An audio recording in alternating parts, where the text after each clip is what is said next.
Imagine ser enterrado vivo, não sob a terra, mas sob concreto, luz artificial e silêncio eterno. Esse lugar existe, e quem entra nunca mais volta a ser visto. Há um lugar no mundo onde o tempo para, onde a luz nunca se apaga, e onde o silêncio pesa mais do que os gritos de quem um dia causou terror nas ruas.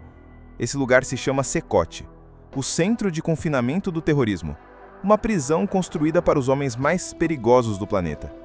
E também para aqueles que talvez nunca tenham tido sequer a chance de provar o contrário. Localizado em El Salvador, Sekote é mais do que uma prisão. É um experimento extremo de controle humano, um espaço pensado para apagar, não para recuperar.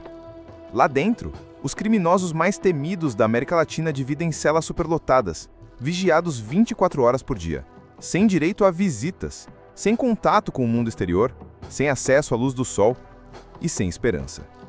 Mas por que um país tão pequeno precisaria de uma prisão tão colossal? Durante anos, El Salvador foi dominado por gangues violentas que transformaram bairros inteiros em campos de guerra. A população viveu refém do medo, da extorsão, da morte. E quando o governo decidiu reagir, não economizou em brutalidade. Mais de 70 mil prisões em pouco mais de um ano. Uma resposta rápida, violenta e controversa.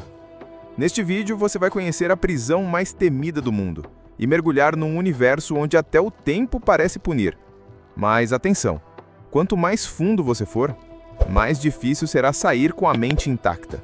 Porque em Sekote, o que está preso não são só os corpos, são as almas. Durante muito tempo, El Salvador foi um país dominado não por leis, mas por regras não escritas de terror.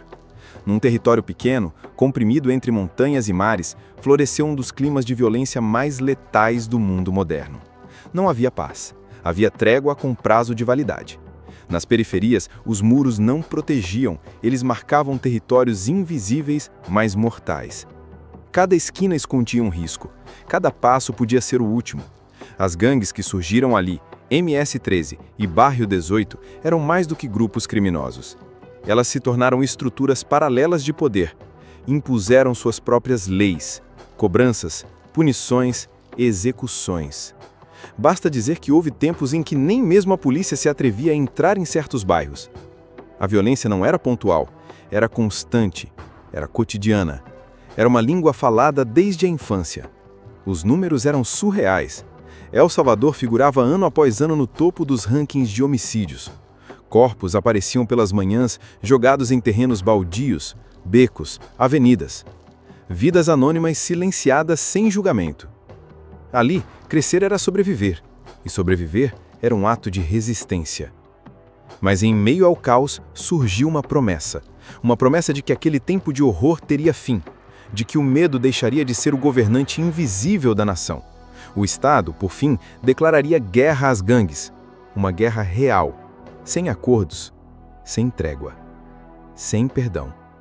E o campo de batalha seria o mais cruel já construído, uma prisão que não visava reabilitar, mas aniquilar a esperança.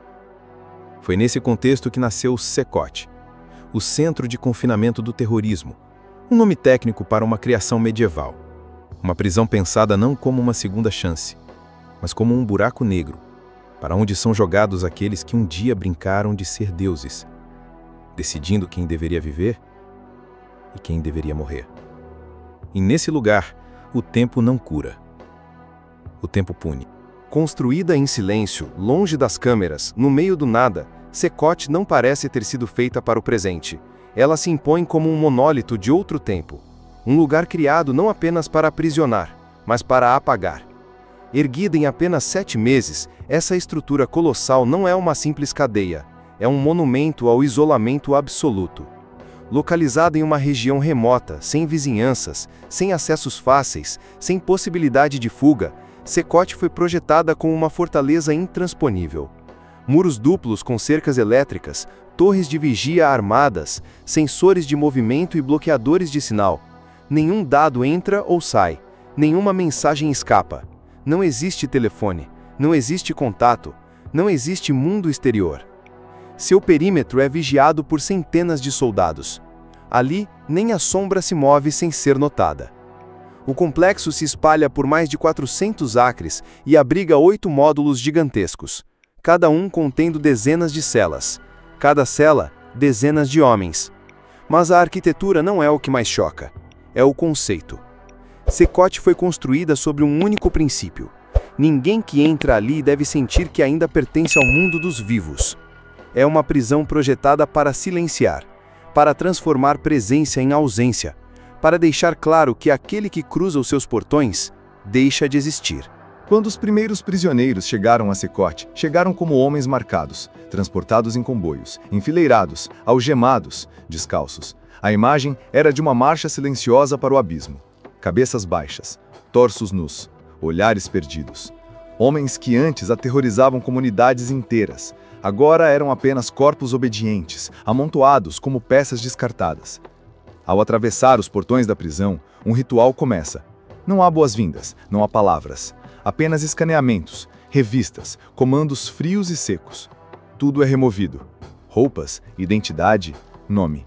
Eles se tornam números em um sistema fechado onde o passado não importa, e o futuro já foi selado. A triagem é quase cirúrgica.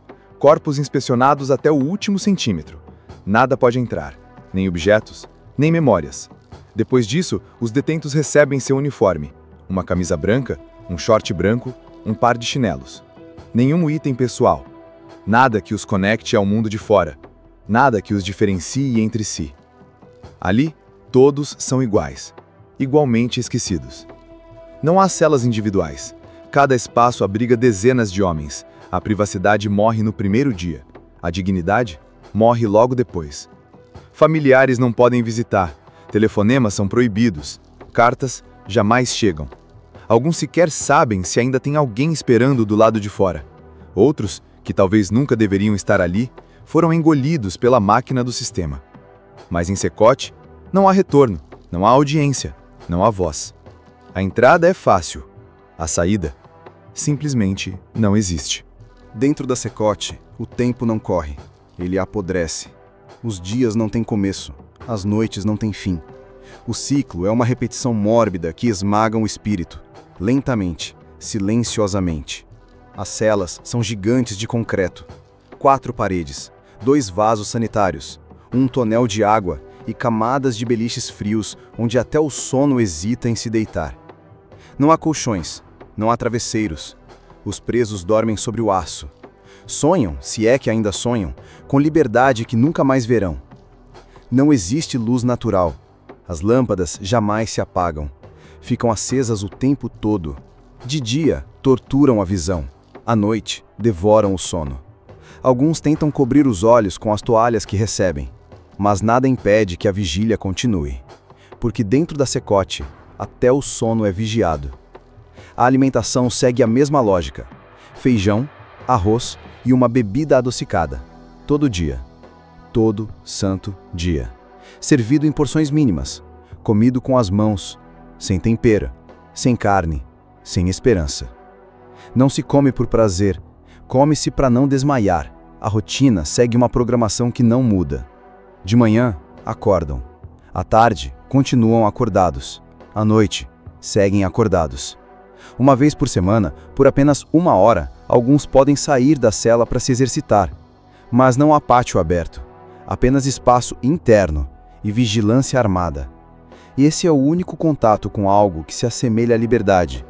E mesmo isso tem limite. Porque qualquer deslize, qualquer violação, qualquer olhar fora do lugar, leva ao destino mais temido por todos ali. A cela de isolamento. Secote abriga os criminosos mais temidos da América Latina. Homens que lideraram seitas de sangue, que mataram por território, que destruíram famílias inteiras por poder. Eles caminham em silêncio, sem correntes nos pés, mas com um peso que os amarra por dentro. A maioria pertence a 2 facções, MS-13 e Barrio 18. Grupos que aterrorizaram El Salvador por décadas, rivais até a morte, mas agora dividem o mesmo teto, dormem lado a lado, respiram o mesmo ar, compartilham a mesma sentença, o esquecimento. As tatuagens em seus rostos falam por eles, símbolos de lealdade, números, crânios, demônios, lágrimas. Cada marca um crime, cada traço um ritual. São homens que perderam qualquer traço de inocência muito antes de chegar ali. Homens que viram o horror e decidiram se tornar parte dele. Mas a pergunta que ecoa nas paredes de concreto é simples e incômoda. Eles nasceram monstros ou foram criados assim? Na infância, eram garotos órfãos, famintos, invisíveis. Na adolescência, eram soldados de causas que não compreendiam. Na vida adulta, viraram símbolos de uma falência coletiva. E agora, são apenas ecos de si mesmos, empilhados em beliches, esperando o fim. Alguns ainda exibem seus olhos com arrogância. Outros os escondem, como quem já perdeu até a própria alma. Dentro de Sekote, não há espaço para redenção. A culpa não é tratada. O arrependimento, se existe, apodrece em silêncio. Porque ali, ninguém perdoa ninguém, nem mesmo a si próprio. Se você chegou até aqui, é porque algo em você precisava ouvir isso.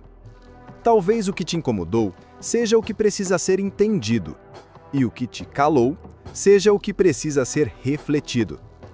Se esse vídeo te impactou, curta, compartilhe e se inscreva no canal. Aqui, a escuridão é real e o silêncio nunca é vazio. E se quiser continuar nesse mergulho pelas sombras da humanidade, eu te convido a assistir este vídeo ao lado. Até a próxima! E lembre-se, algumas prisões não têm paredes. Elas vivem dentro da gente.